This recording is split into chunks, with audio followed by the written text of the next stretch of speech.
আইনজীবী ভাই ও বোনেরা, সাংবাদিকবৃন্দ এবং যারা আমার বক্তব্য শুনছেন, এখানে অনেক নেতৃবৃন্দ উপস্থিত হয়েছেন। মিছিল হবে, বক্তৃতা ছোট হবে, সেই জন্য সকলের নাম আমি উচ্চারণ করে সময় নষ্ট না করে বলতে চাই, একটা নতুন সরকার গঠিত হয়েছে, কাদামাটির মতো নরম একটা সরকার, কিন্তু ষড়যন্ত্রকারীরা তারা থেমে নেই। তারা এই সরকারকে নানাভাবে বিব্রত করার জন্য, সরকারকে বিপাকে ফেলানোর জন্য বিভিন্ন ষড়যন্ত্র করে যাচ্ছে। সেই ষড়যন্ত্রই আমরা বরিশালে লক্ষ্য করেছি। নিষিদ্ধ ঘোষিত সংগঠনের নেতাকে আত্মসমর্পণ করার সাথে সাথে জামিন দিয়ে দেওয়া হলো। আর এই নিষিদ্ধ ঘোষিত সংগঠন দ্বারা যারা 15 বছর নির্যাতিত হয়েছেন, তারা প্রতিবাদ করলেন, এই কারণে তারা মামলার আসামি হয়ে গেলেন এবং তাদেরকে গ্রেপ্তার করার চেষ্টা করা হলো। অবশেষে সভাপতিকে তার দপ্তর থেকে ধরে নিয়ে যাওয়া হলো। এইটা উচ্চ আদালতের সিদ্ধান্ত আছে, আইনজীবীদের চেম্বার পার্ট অফ কোর্ট, আইনজীবীর চেম্বার থেকে কোনো আসামিকে ধরা যাবে না।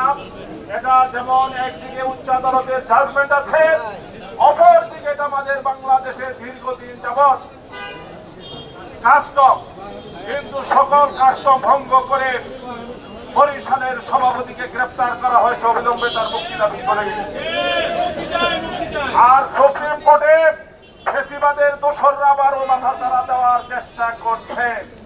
তাদেরকে বলতে চাই, ষড়যন্ত্র বন্ধ করুন। বহু অকাম করেছেন, বহু অন্যায় করেছেন, বহু নির্যাতন করেছেন। আর কোন ষড়যন্ত্র বা নির্যাতন করার কোন পদের দেওয়ার চেষ্টা করবেন না। যদি সাংগঠনিক সম্পাদক সহ বিভিন্ন পর্যায়ের নেতৃবৃন্দ, আসসালামু আলাইকুম ওয়া রাহমাতুল্লাহি ওয়া বারাকাতুহু।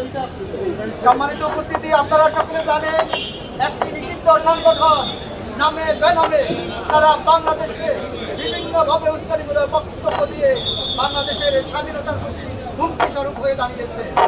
যাতে কোনোভাবে এই নিষিদ্ধ সংগঠন নামে বেনামে, নিষিদ্ধ সংগঠনের ব্যানারে কোনো প্রকার কোনো মিছিল সমাবেশ করতে না পারে। বিসমিল্লাহির রহমানির রহিম।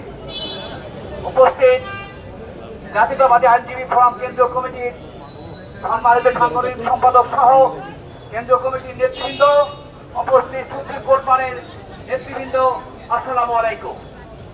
আজকে আমরা এখানে কেন উপস্থিত হয়েছি? বাংলাদেশ সুপ্রিম কোর্ট মান যখন এই স্বাধীনভাবে কার্য পরিচালনা করতেছিল, যখন কোন বিদেশি আগ্রাসনে হস্তক্ষেপ হয়নি, ঠিক সেই মুহূর্তে একটি গোষ্ঠী যে সংগঠনকে বাংলাদেশ সরকার নিষিদ্ধ ঘোষণা করেছে, এই সংগঠনের পক্ষে বাংলাদেশ সুপ্রিম কোর্ট পারে অরাজকতার বিরুদ্ধে সৃষ্টি করার লক্ষ্যে তারা তৎপরতা জানাচ্ছে। আমি তাদের উদ্দেশ্যে একটা কথা বলতে চাই,